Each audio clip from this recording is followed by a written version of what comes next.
Everyone needs a hero when it comes to hitting some of those game picks, and for my guy John Breech, luckily in week 4, it was the Tennessee Titans coming to his aid and rescue. Titans with a familiar skip here, leading on Derrick Henry early. He delivered his 5th 100-yard game there in the past 6 games of this series. The Titans are now 11-2 after their win on Sunday when it comes to those AFC South opponents in 2020. They got the dub, but boy, John Breech, it was rough. 1 for 4, of course, that lone hit the Titans, but missed on Cleveland, Jacksonville, Houston, and Green Bay. And then you look at that overall record, 7-13 against the spread. It has been very ugly to start the season so far through 4 weeks. And John Breech tapping in. We got week 5 in front of us here, but I think we started week 1 4-1 since then. We got an 0 for. I think we got 2 wins and 1 for 4 now. I mean, which way we going here, Breech, this week? Which way we going? Well, Brandon, you know what? You never want to peak in week 1, so let's hope that's not what happened here. If I don't turn things around, I'm going to start getting the hashtag #FadeBreech trending on Twitter by the end of the day.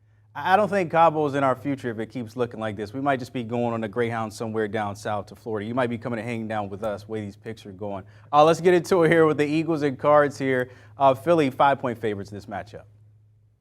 Yeah, look, you look at what the Arizona Cardinals defense has done this season. It is not much. They've given up the 5th most points in the NFL through 4 weeks. And then you have the Eagles, who are just a freight train coming down the track. They're undefeated. They score at will on offense. They have one of the league's best rushing attacks, one of the best passing attacks.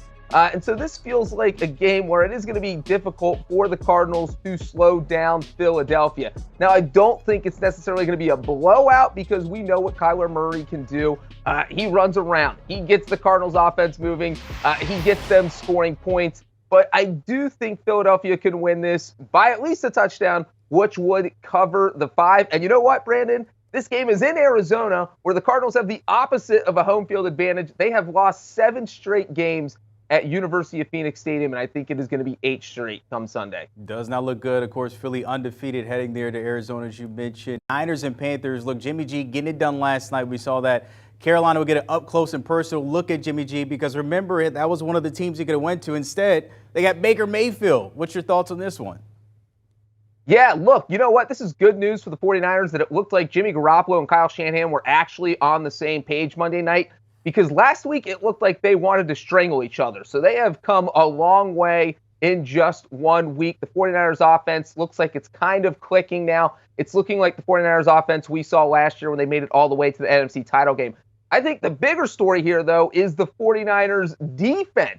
This is a team that has given up the fewest yards in the league, the fewest points. They look unstoppable. And on paper, this feels like a mismatch because they're going up against a Panthers team, a Panthers offense that can't do anything. Baker Mayfield's turning the ball over. All his passes are being batted down at the line of scrimmage. I think the 49ers defense could have a huge game here. And fun fact, Brandon, this is in Carolina. The 49ers have won 7 straight games in the Eastern time zone, not something you usually see from a West Coast team.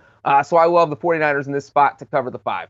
Niners holding teams just under 12 points per game so far, as you mentioned, top when it comes to the NFL. Dolphins and Jets, Miami getting 3 points here on the road in New York. We know no Tua Tagovailoa. You got Teddy Bridgewater. What's your play in this matchup here? Yeah, we do know that Tua won't be out on the field. But you know what? I don't think Teddy Bridgewater is a huge step down from Tua. And let's not forget, just because Tua won't be out there, the Dolphins still have everyone else. They still have Jalen Waddle. They still have Tyreek Hill. They still have all these weapons. And we saw Tyreek Hill already say this week that he can put up huge yards no matter who's at quarterback. And you know what? I believe him. The Dolphins have had a pretty good run against the Jets. And I think the fact that Tua's out, I like the point spread at 3 because, hey, I think that the Dolphins could win this handily. Maybe by 5, 6, or 7 points. So I actually like Miami to cover this comfortably. Cowboys and Rams, this can get interesting because we saw how LA looked last night against the Niners. Cooper Rush, look, he's been perfect since taking over for Dak. But there's an outside chance that Prescott might be pushing to play. When you have those options at QB here against the Rams, how do you look at this one a little bit? Yeah, you know what? I'm not even going to worry about who's playing quarterback for the Dallas Cowboys because it's the Cowboys defense that has been impressing me over the past few weeks. We saw the Rams' offensive line has been beat up all year. They got beat up on Monday night. Matthew Stafford's getting hit on almost every play. He took 7 sacks in week 1. He took 6 sacks in week 4. He's the second most sacked quarterback in the NFL. And now he has to go up against Micah Parsons and that Cowboys defense that has the second most sacks in the NFL so far. So when I see that, I think that the Cowboys can hold the Rams under 20 points. They did it to Tom Brady. They did it to Joe Burrow. They have been that good. And so all you need is, no matter who the QB is, whether it's Dak Prescott, Cooper Rush, don't make any mistakes. And you know what? If it's Cooper Rush, he has not lost in his career. I like the Cowboys. I love the Cowboys as an underdog here, whether it is Dak Prescott or Cooper Rush as the starter. Cooper clutch, 4-0, dating back to last season, 3-0 this year. And last one for you, the Bengals and Ravens, AFC North here, Burrow versus Jackson. How might this play out? What you're looking at? Yeah, look, we all know the Bengals swept the Ravens last season, and a big reason for that was because they couldn't stop Joe Burrow. Joe Cool threw for 525 yards in one game, the 4th most in NFL history, threw for over 400 yards in the other meeting, and I'm bringing that up because the Ravens secondary, the Ravens pass defense hasn't been much better this year. They're giving up 315 yards through the air per game. No other team in the NFL is even giving up 300 yards.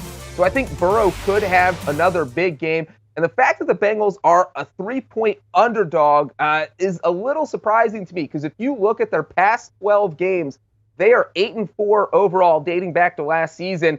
And none of those 4 losses have come by more than 3 points. So the Bengals are good. They don't get blown out. They keep games close. So even if you don't think they're going to win, it is tough to see the Ravens blowing them out. So I like the Bengals in this spot to cover the 3-point. All right, taking Joe Burrow and Cincy there on the road in Baltimore. As always, John Breech breaking it down. Hopefully, hashtag Fade Breech will not happen this week and not at all this season. We'll see how that pans out.